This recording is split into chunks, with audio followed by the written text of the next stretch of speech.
శ్రీకాకుళం జిల్లా ఆముదాలవలస మండలం బొబ్బిలిపేట గ్రామంలో ఇటీవల జరిగిన వైసీపీ నాయకుడి హత్య కేసును పోలీసులు ఛేదించారు. ఈ సందర్భంగా ఆముదాలవలస సర్కిల్ ఆఫీసులోని సీఏ సత్యనారాయణ, ఎస్ఐ బాలరాజుతో కలిసి నిర్వహించిన విలేకరుల సమావేశంలో జిల్లా ఎస్పీ వివేకానంద మాట్లాడారు. బొబ్బిలిపేట గ్రామంలో వైసీపీ నాయకుడు గురుగుబెల్లి చంద్రయ్య అనే వ్యక్తిపై కొంతమంది వ్యక్తులు దాడి చేయడంతో మృతి చెందారని అన్నారు.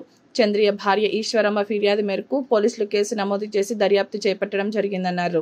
దర్యాప్తులో భాగంగా హత్యకు గల కారణం చంద్రయ్య భార్య ఈశ్వరమ్మ అమ్మకు చింతాడ మురళీకృష్ణకు మధ్య ఉన్న అక్రమ సంబంధమే కారణమని తెలియంది. మురళీకృష్ణకు మృతుడు చంద్రయ్యకు మధ్య మంచి సన్నిహితం ఉండేదని, ఇందులో భాగంగా మురళీకృష్ణకు ఈశ్వరమ్మకు మధ్య పరిచయం పెరిగి అది కాస్త అక్రమ సంబంధంకు దారి తీసిందని అన్నారు.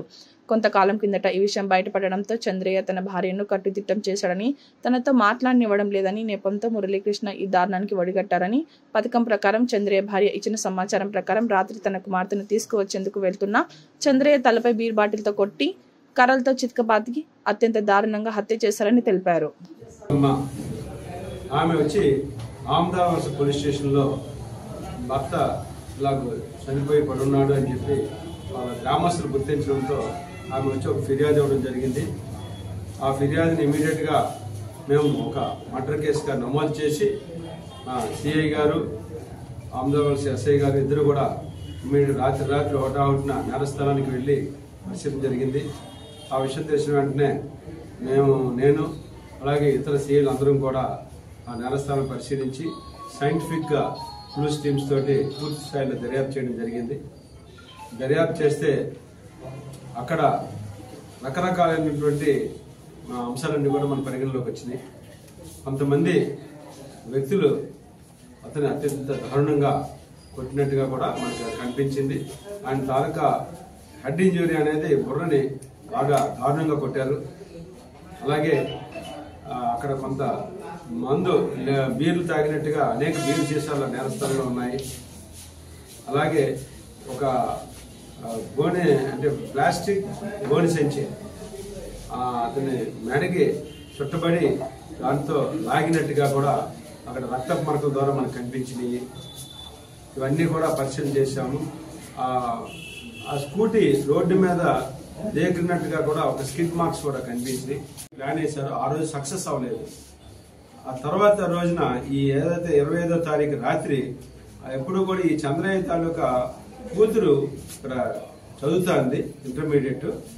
కాలేజీ అయిన తర్వాత రోజు చంద్రయ్య వచ్చి ఆమెను తీసుకుని ఇంటికి తీసుకువెళ్తాడు ఆముదాలవలస జంక్షన్ నుంచి. అదేవిధంగా ఆ రోజు అతను బయలుదేరడానికి కొంచెం లేట్ అయింది. ఈ విషయం అంతా కూడా ఒక స్కెచ్ ప్రకారం పథకం రచించుకొని ఆమె ఎవరైతే ఈ ఈశ్వరం ఉందో అతని ఇంటి దగ్గర నుంచి బయలుదేరగానే ఈ యొక్క బాలమురళీకృష్ణకి తెలియపరిచింది, నా భర్త బయలుదేరాడు అని. అనగానే వెంటనే బాలమురళీకృష్ణ ముందుగా వేసుకున్న పథకం ప్రకారము ఆ చెరువు దగ్గర ఎవరెవరిని ఎక్కడెక్కడ పెట్టాలో అవి పెట్టడం జరిగింది. వాళ్ళందరూ కూడా మద్యం కూడా సప్లై చేశాడు. వాళ్ళందరూ కూడా అక్కడ ఉన్నారు. తర్వాత వెంటనే బయలుదేరిన వెంటనే స్కూటీ మీద బాలమురళీకృష్ణ ఏం చేశాడంటే ఆ వంశీకి, గణేష్కి అతను బయలుదేరాడు, మీరు రెడీగా ఉండండి వాళ్ళకి చెప్పడం. సో అతను రావడం, వీళ్ళు రాగానే ఒక బీరు బాటిల్ తోటి ముందు అటాక్ చేసేసారు పుర మీద. ఎప్పుడైతే అటాక్ చేయగానే ఆయన పడబోయేటప్పటికి అక్కడే ఉన్నటువంటి కర్రలు కూడా అక్కడే ఇరుచుకున్నారు. వాళ్ళంతా ఆ బలమైన కర్రలతోటి ముందు కొట్టేశారు అన్నమాట. రోడ్డు మీద కొట్టగానే అతను పడిపోయాడు. ఆ స్కూటీ అలా దేకురుకుంటూ నేల మీద దేకురుకుంటూ వెళ్ళిపోయింది.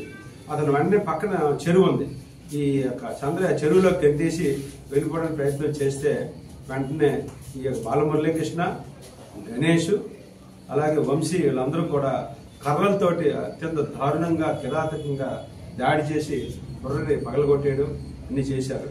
చేసి అతన్ని వీళ్ళందరూ కూడా మిగతా వాళ్ళందరూ కూడా ఆ సమయంలో ఎవరైతే ఈ ఓపెన్ వర్స్ గ్రామం నుంచి వచ్చినట్టు ఈ ప్రవీణ్, శ్రీవర్ధన్, ఉమామహేష్, కృష్ణ, అరవింద్ వీళ్ళందరూ కూడా ఇతనితో సహకరించి ఈ నేరంలో వారు కూడా భాగస్వామ్యం అయ్యి వీళ్ళందరూ కూడా కూడబలుక్కుని ఒక పథకం ప్రకారం కొట్టి అతన్ని అత్యంత దారుణంగా చంపేశారు.